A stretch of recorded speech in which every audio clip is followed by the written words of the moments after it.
Grabsons metode, der kræver det, at man har en funktion, og denne funktion skal så være differentiabel. Du finder et punkt på grafen, x0, og det laver du så en tangentligning til. Ud fra den tangentligning kommer der så skæring med x-aksen, som så er x1.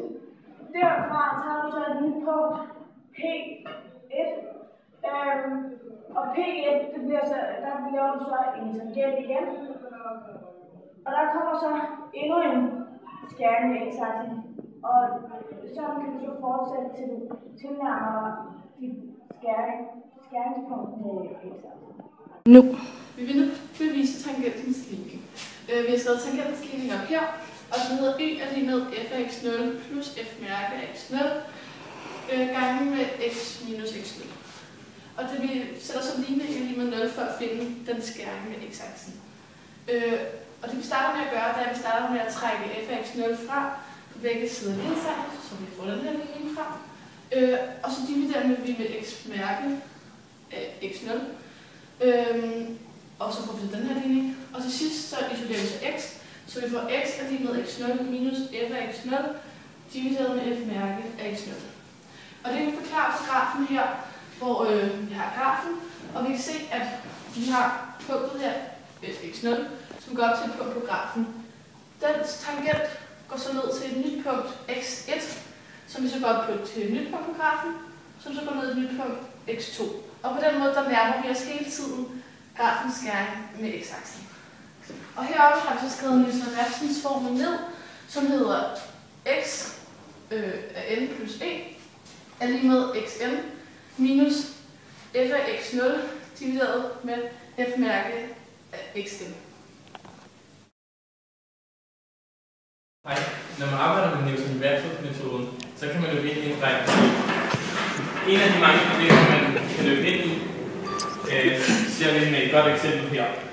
Denne funktion rammer to kritiske punkter, hvor hældning er 0, altså hvor f af x, fn x er lige med 0.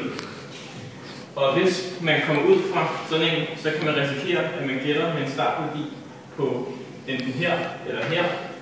Og der vil tangentens hældning aldrig ramme x-aksen, og derfor vil man aldrig komme frem til en rigtig løsning.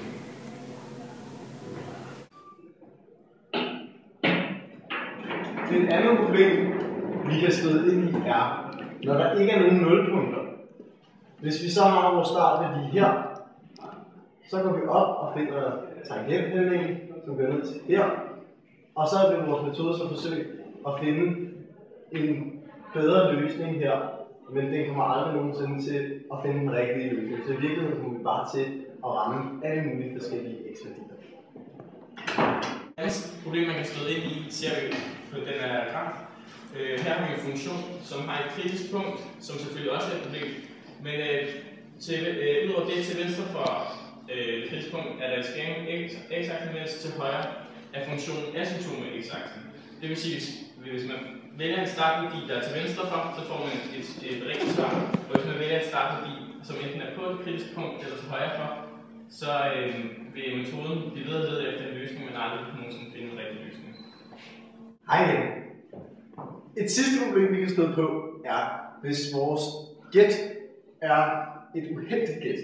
Hvis vi nu gætter på en x-værdi her, så vil vores metode arbejde hernede. Og så får vi så det næste gæt, som så ryger hernede. Og så arbejder vi i cirkler, og så kommer vi ingen vegne. Det var det.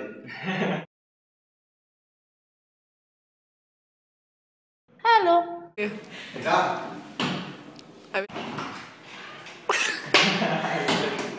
Hej.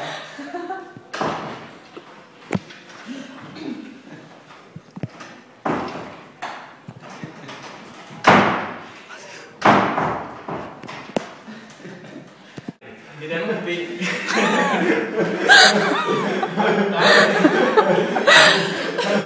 Et andet problem.